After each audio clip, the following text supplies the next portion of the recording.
Ya, baik, kembali lagi di Extra News pemirsa, dan seperti yang dikatakan tadi ya, kalau memang sekarang KNPI sedang bergejolak nih. Nah, khususnya di tingkat pusat hingga tapi akhirnya juga ikut berimbas di daerah. Nah, ini yang terjadi ada dualisme kepemimpinan ya. Nah, namun kita ketahui kalau hasil Kongres di Bogor pada tanggal 18 hingga 22 Desember 2018 lalu, Bung Haris pertama ditetapkan dan dikukuhkan sebagai ketua umum terpilih dengan mengantongi 84 suara, beda suara dengan pesaingnya. Tapi kenapa sampai saat ini terjadi lagi kongres susulan gitu? Mungkin bisa dijelaskan secara rinci supaya publik lebih tahu dan semuanya bisa clear. Transparan seperti itu ya.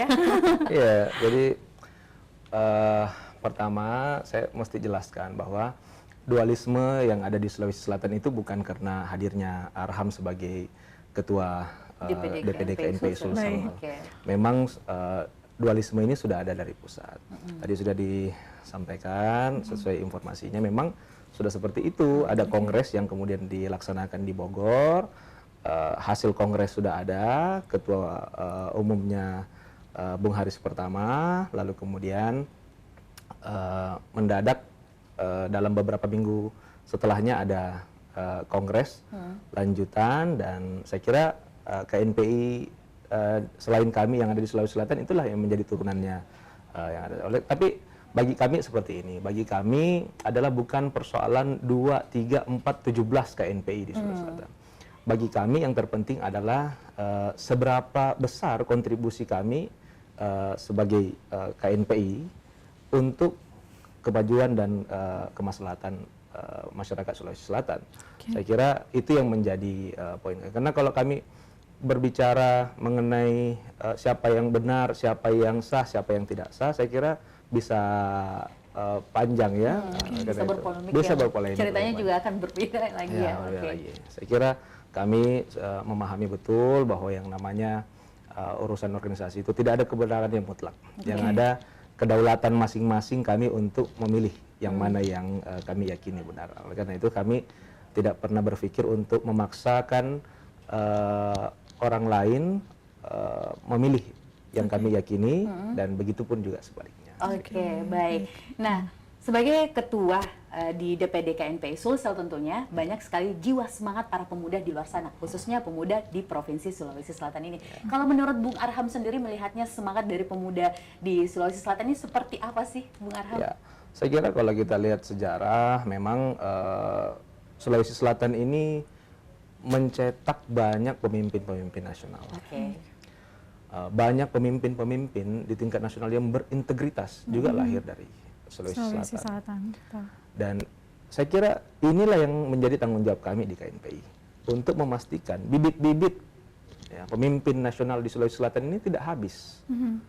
Nah, oleh karena itu yang kami lakukan adalah mengajak, merangkul semua potensi-potensi pemuda dari seluruh organisasi kepemudaan untuk mau mengasah mereka punya bakat leadership sebelum kemudian mendapat amanah dari masyarakat, dari rakyat, saya kira, melalui pemilu dan pilkada. Baik. Nah, tadi juga sempat menyinggung mengenai bahwa KNPI ini tidak disokong anggaran dari pemerintah seperti itu. Nah, kira-kira seperti apa Bung Arham menjalankan roda organisasi kepemimpinan ini tanpa itu ya, tanpa anggaran. Tapi mungkin ini sesuai dengan tagline dari pemuda berdaya seperti itu. Saya kira waktu yang akan menjawab ya. Kami alhamdulillah sampai sekarang sudah menjalankan beberapa program yang dirasakan langsung oleh masyarakat, dan itu non APBD. Dan alhamdulillah kami berhasil untuk mengajak, meyakinkan teman-teman pengurus lain bersedia menggelorakan semangat gotong royong. Jadi hampir semua program yang kami akan jalankan, kami sudah sepakati, ketua-ketua bidang, anggota-anggota komisi yang kemudian urunan untuk menjalankan program program tersebut. Dan saya kira itu bisa saja sepanjang kami dengan niat yang baik itu bisa meyakinkan teman-teman pengurus, dan kami sudah buktikan ternyata bisa. Oke, luar biasa sekali ya semangat dari para pemuda dan juga pemudi di Sulawesi Selatan ini. Saya juga semangat sekali, semangat karena saya pemudi yang sangat lain-lainnya tadi yang Bung Arham sebut, karena pemuda mengenai sebagai yang banyak menjadi menakodai organisasi di DPD KNP Sulsel pasti membutuhkan banyak sekali proses yang panjang tentunya ya Koro ya. Suka dukanya pasti ada kan Bung Arham, bisa berbagi kepada kami dan juga pemirsa Celebes TV. Silakan Bung Arham. Ya, saya kira insya Allah lebih banyak sukanya ya daripada dukanya.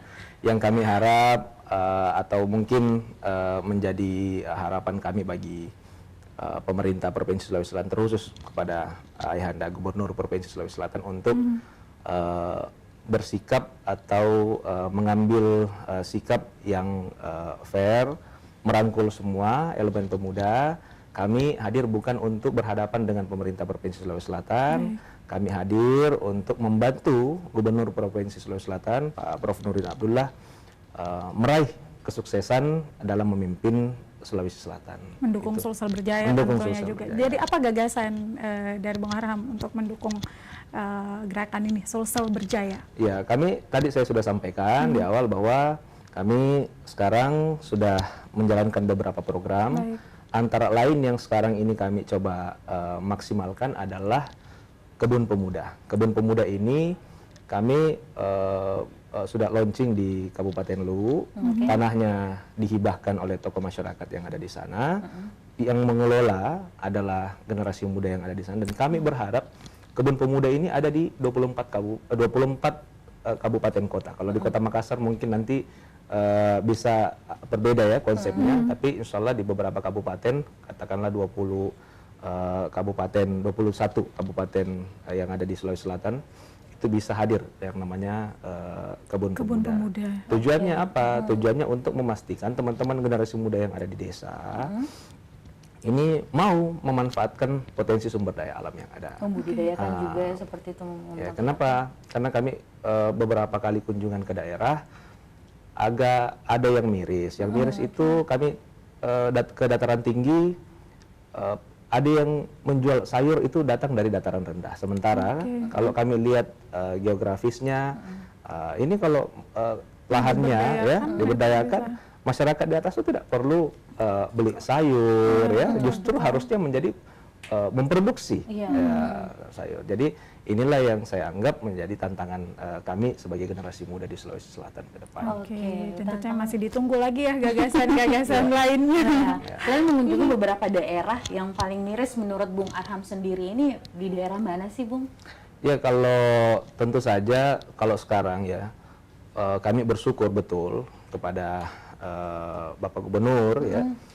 Beliau sudah mengalokasikan anggaran untuk membangun infrastruktur cukup besar, pembangunan infrastruktur. Jadi dari tahun 2019 kami tahu APBD Provinsi Sulawesi Selatan itu sekitar 9 triliun lebih. Anggaran yang digelontorkan dan dibagi ke kabupaten kota untuk dibangun infrastruktur kurang lebih sekitar 300 miliar. Dan sekarang tahun 2020 mudah-mudahan saya tidak salah meningkat menjadi 500 miliar. Saya kira tidak ada gunanya infrastruktur dibangun oleh pemerintah Provinsi Sulawesi Selatan kalau kemudian generasi muda yang ada di desa, di kecamatan, di seluruh kabupaten, khususnya daerah-daerah terpencil ini tidak memaksimalkan infrastruktur yang ada. Dan saya kira itulah yang menjadi tanggung jawab kami untuk menyadarkan generasi muda bahwa itu ada lahan yang ada infrastruktur yang dibangun, maksimalkan dengan mengembangkan lahan yang ada, utamanya di sektor perkebunan dan pertanian. Memang dan semua itu sesuai dengan tagline lagi-lagi pemuda berdaya. Kita diminta untuk berdayakan diri gitu ya, biar Sulsel berjaya seperti itu. Nah, mengenai pembangunan infrastruktur yang ada di Kota Makassar ini, Bung Arham, kalau melihatnya ini, apakah bisa mampu mendongkrak perekonomian yang ada di Sulawesi Selatan selaku ketua dari DPD KNP Sulsel ini? Iya, kalau lihat sekarang pertumbuhan ekonomi Sulawesi Selatan cukup baik, Kota Makassar khususnya juga cukup baik, tetapi tentu saja itu tidak menyisakan problem-problem ya. Antara lain angka pengangguran di Kota Makassar ini kan masih cukup tinggi. Inilah yang kemudian menjadi tantangan bagi pemerintah Kota Makassar dan juga tantangan kami sebagai generasi muda. Kenapa? Karena angkanya sekitar 10%-an lebih, angka pengangguran ini. Dan umumnya dinominasi oleh teman-teman generasi muda. Dua penyebabnya menganggur kan. Satu memang persoalan skill yang tidak ada, yang kedua memang malas. Gitu. Ya, jadi saya kira dua-duanya ini harus kami rubah. Mindsetnya itu menjadi tanggung jawab. Mindsetnya kami harus rubah dan tentu saja kami membuat program-program pelatihan untuk memberikan soft skill paling tidak. Baik. Nah, nanti di tanggal 7 hingga 8 Maret akan ada pelantikan pengurus KNPI ya. Dan kita masih akan berbincang tentunya bersama Ketua DPD KNPI Sulsel. Jadi jangan kemana-mana, tetap di Extra News.